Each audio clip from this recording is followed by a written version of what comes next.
So let's start things off with a demo that's actually fairly simple. It's going to be entirely done in Lightroom, but what it's also going to talk about is both composition and where the light needs to go to make an image work. So let's just edit the entire image. This is, I believe, a Tri-Colored Heron. And we look at the histogram and it looks good. There's no deep shadows, there's no blocks, there's no blacks, there's no pure whites. That's fine. What are the problems? Well, let's bring the highlights down a little bit because we are going to open up the shadows and allow us to open up the exposure a little bit. And then we're going to skip right down. We'll get about 30, 20, or 40, 25, even a little dehaze. And then we're going to add a bunch of color. And already looking pretty good. That quickly we went from there to there. All right, so what are the problems? Well, again, this is a portrait of a bird. We need to add a little bit more light up in here. So let's do that with the brush. So I'm going to get a brush here. I've got auto mask turned on. I'm going to come down here and click on the show selected mask overlay. The keyboard shortcut for that again is O. And you're going to remember that. All right, so this is kind of the area I first want to highlight up. I got a little bit of background, so I hold down the Alt or Option key, which turns the brush into a minus. So let's just get rid of that stuff it picked up. Okay, hit the O again to toggle off the background, and we're going to add a little bit of exposure. We're going to add some saturation and maybe a little more clarity. And by doing that, made it a little darker. So let's go ahead and add to that. All right, pretty good. Now the eye, we need the eye to have a little bit more pop. So let's zoom way into the eye, get it right in the center there. And we've got two things going on. One, we can see the highlight from the sky reflecting in the eye. Let's get our brush, make it smaller. Again, I'm going to hit the O key to turn on the overlay. And I just want to select that highlight right there. O to toggle that off, and we're going to add some exposure to that. Not quite that much.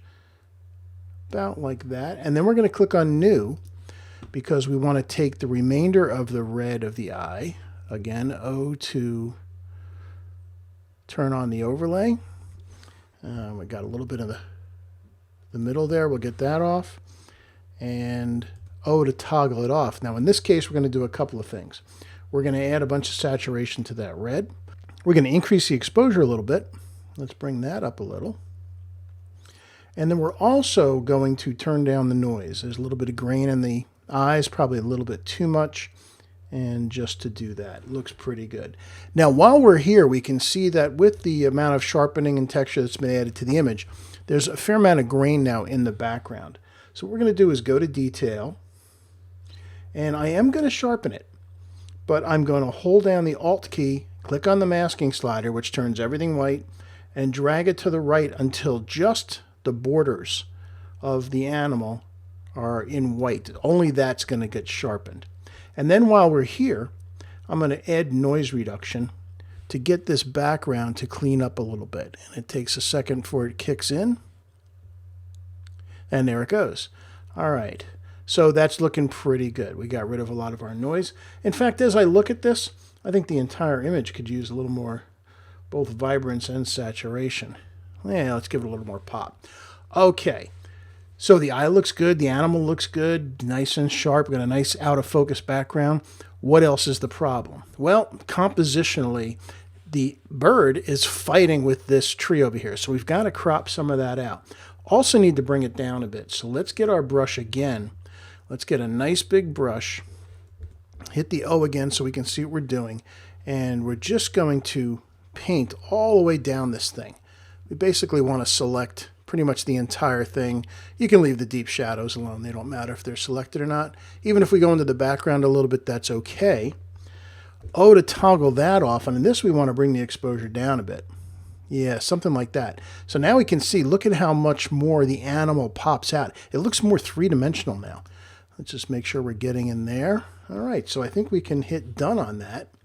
And that quickly, we've gone from there to there. Looks amazing, doesn't it? Okay, so now let's talk about cropping. That's what we really need to determine how this image is going to work better. So I'm going to make real quickly So I think three different virtual copies, which is just Command or Control apostrophe 1, 2, 3. So now we've got copies made 1, 2, 3. Let me go to the first one I made. So let's assume that you want this to be vertical and it's going to get a standard frame. So we'll go up here to the cropping tool. On my cropping tool, by the way, I have it set for rule of thirds, not rule of thirds rather, but the golden ratio. I find this works much better for most landscapes and wildlife. So if you want to have this instead of rule of thirds, go up to Tools, Crop Guide Overlay, and change it from thirds to the golden ratio.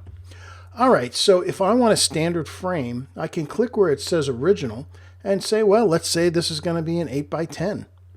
And I want it to be a vertical 8 by 10. So I drag the corners until that flips, and I drag this back into the image, and I don't have a lot of leeway because the bird is pretty much taking up everything up and down. Hit enter on that. We'll add a little vignette in the corners. And okay, so we went from, there's the entire image. Oh, that's not the entire image. So there's the entire frame. And here's a vertical 8 by 10. I don't like it as well. I think it needs a little bit more of the tree. So let's try another crop. So we'll go over to this next one. So here we are back to the original.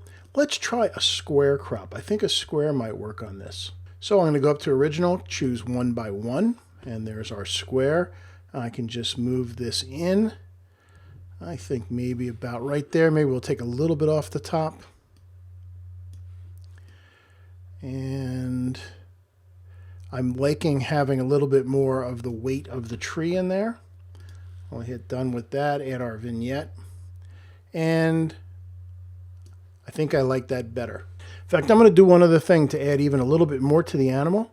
I'm going to click on the oval, graduated filter. I'm going to choose a big oval like this. I'm going to move it into the bird, and then I'm going to rotate it so that it's over the bird's body, and it can go a little bit onto the background as well. And I'm going to click on invert because I want it to get inside, not outside. And the way to check this again is to hit the O key, and you'll see that it's in the inside. And I'm going to increase the exposure of just the animal itself, and then add a little bit more extra saturation. It's a very subtle edit, but it's going to add some more power to the image. I like that a lot because it's got more tree. Let's try one more thing. Let's choose original again. This is our third virtual copy. Let's go back to an 8 by 10. Let's say you're all set. It's got to be an 8 by 10 frame or a 16 by 20. But we're going to go horizontal this time instead of vertical. Let's see how that works. So we'll choose our 8 by 10.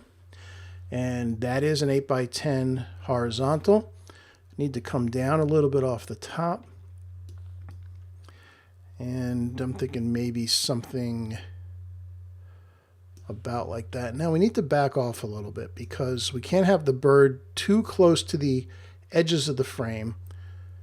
And then I also have to balance the bird to how much of the tree there is. We don't want to have, if you have that way, there's too much tree. There's so much weight of the tree that it's fighting with the bird.